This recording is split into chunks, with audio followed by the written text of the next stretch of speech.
Assalamualaikum warahmatullahi wabarakatuh.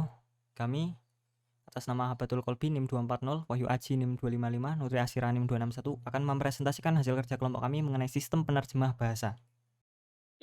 Pendefinisian masalah Natural Language Processing merupakan bagian dari salah satu aplikasi AI yang menggunakan algoritma pembelajaran mesin untuk menganalisis dan menafsirkan makna dari teks atau ucapan yang tertulis. Contoh penerapan desain prototipenya adalah pada sistem penerjemah bahasa untuk konversi otomatis teks dalam suatu bahasa ke teks setara dalam bahasa lainnya, dengan mempertahankan makna teks tersebut. Mendefinisikan ruang keadaan. Permasalahan yang dihadapi adalah menerjemahkan teks dari bahasa Indonesia atau bahasa lain yang diinginkan menuju ke beberapa bahasa asing yang dipilih.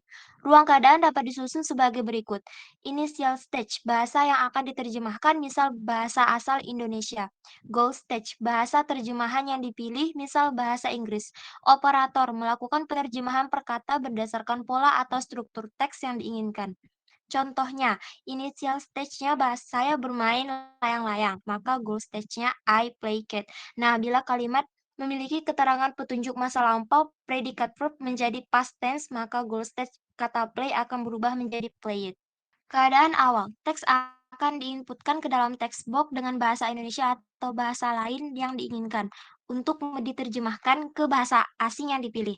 Tujuan atau goal, dimunculkan teks dengan bahasa asing sesuai dengan hasil terjemahan bahasa asal dari text box inputan. Bila dimungkinkan suatu kalimat bahasa asing dari bahasa asal yang telah berhasil diterjemahkan memiliki susunan kalimat yang baku.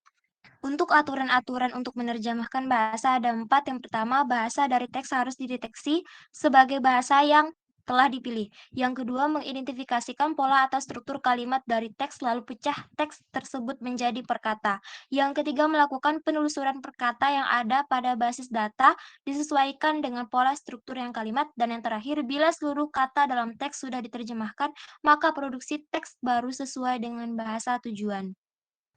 Yang kedua, metode pelacakan solusi. Metode pelacakan yang digunakan mesin inferensi untuk pengembangan aplikasi ini adalah forward chaining atau pelacakan ke depan dengan cara menginputkan informasi berupa teks dalam text box dengan bahasa yang dipilih. Selanjutnya, aplikasi akan menguji dan memproses dengan rule yang ada, sehingga aplikasi akan memunculkan teks berupa kesimpulan informasi ke dalam bahasa yang diinginkan. Kemudian metode representasi pengetahuan. Yang pertama, representasi pohon keputusan untuk rule penerjemah. Yang pertama akan ada teks input, kemudian akan dicek apakah bahasa sesuai dengan bahasa yang dipilih. Bila tidak, maka akan menampilkan apa adanya. Bila bahasa sesuai dengan bahasa yang dipilih, maka akan ada proses identifikasi pola atau struktur teks. Kemudian, bila berhasil teridentifikasi, maka akan dilanjutkan ke proses penelusuran kata sesuai pola teks. Bila tidak berhasil teridentifikasi, maka akan menerjemahkan tanpa memperhatikan rule. Kemudian akan ada hasil produksi teks. Setelah melakukan proses penelusuran kata sesuai pola teks, bila penelusuran berhasil, maka akan dihasilkan kata terjemahan sesuai pola atau struktur teks. Bila penelusuran tidak berhasil, maka akan ada terjemahan kata tanpa memperhatikan pola atau struktur teks. Kemudian, dari kata-kata yang terkumpul yang sudah diterjemahkan, maka akan ada hasil produksi teks baru. Di sini adalah menggunakan representasi pohon keputusan untuk menelusuri kata. Misalkan kita akan menelusuri kata menelpon dengan kata keterangan kemarin, yang berarti lampau. Kita akan mencari apakah kata merupakan kata kerja? Iya. Menelpon merupakan kata kerja. Kemudian apakah kata kerja dilakukan di masa sekarang? Tidak. Apakah kata kerja dilakukan di masa lampau? Iya, berarti adalah past tense. Lalu akan dilanjutkan ke penelusuran kata. Apakah kata adalah membaca pada waktu lampau? Tidak. Apakah kata adalah menelpon di waktu lampau? Iya, akan ditemukan kata adalah called. Kemudian mengenai pembahasan, saya akan menjelaskan mengenai deskripsi sistem dan rancangan aplikasinya.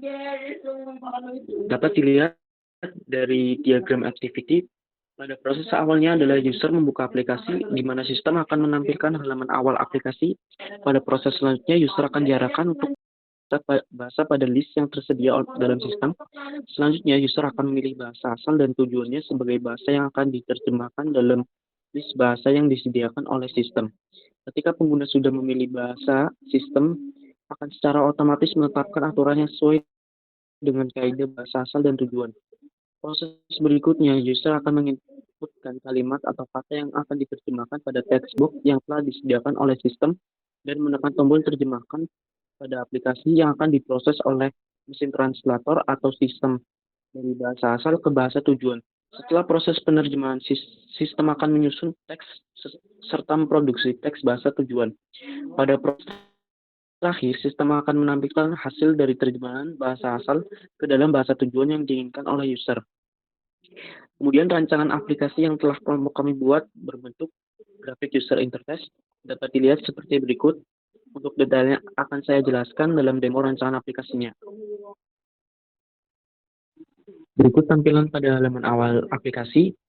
Terdapat button Start dan button Add Rule and Vocabulary. Kita coba klik button Start-nya. Nah, pada halaman utama ini terdapat bahasa list asal dan bahasa list tujuannya. Kita coba pada bahasa list asalnya, kita klik Indonesia, kemudian bahasa tujuannya kita klik bahasa Inggris. Kemudian kita akan menginputkan pada text box-nya, kita coba. Nah, kata yang akan kita inputkan adalah ayo belajar. Kita ketikkan saja langsung.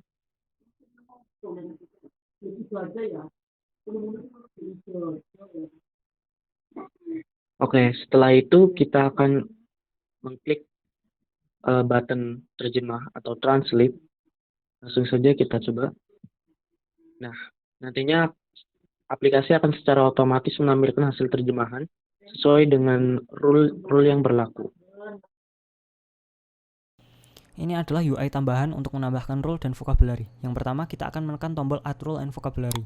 Halaman untuk mengupload dokumen akan muncul.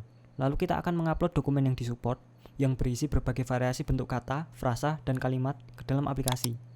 Kemudian bila dokumen berhasil diupload, maka pada text box akan berisi nama dari dokumen tersebut. Kemudian kita akan menekan tombol pelajari dokumen. Maka akan muncul top up loading yang menunjukkan bahwa sistem sedang melakukan pembelajaran dan training terhadap dokumen. Setelah dokumen berhasil diproses, maka akan tampil ke halaman di mana ada keterangan bahwa dokumen berhasil diproses dan ada tombol untuk menuju ke halaman utama. Dengan berhasilnya pemrosesan dokumen dengan data yang semakin variatif, berarti mesin translation akan semakin mengerti apa maksud dari sebuah kata dalam konteks tertentu. Sekian dari kelompok kami, kurang lebihnya mohon maaf. Wassalamualaikum warahmatullahi wabarakatuh.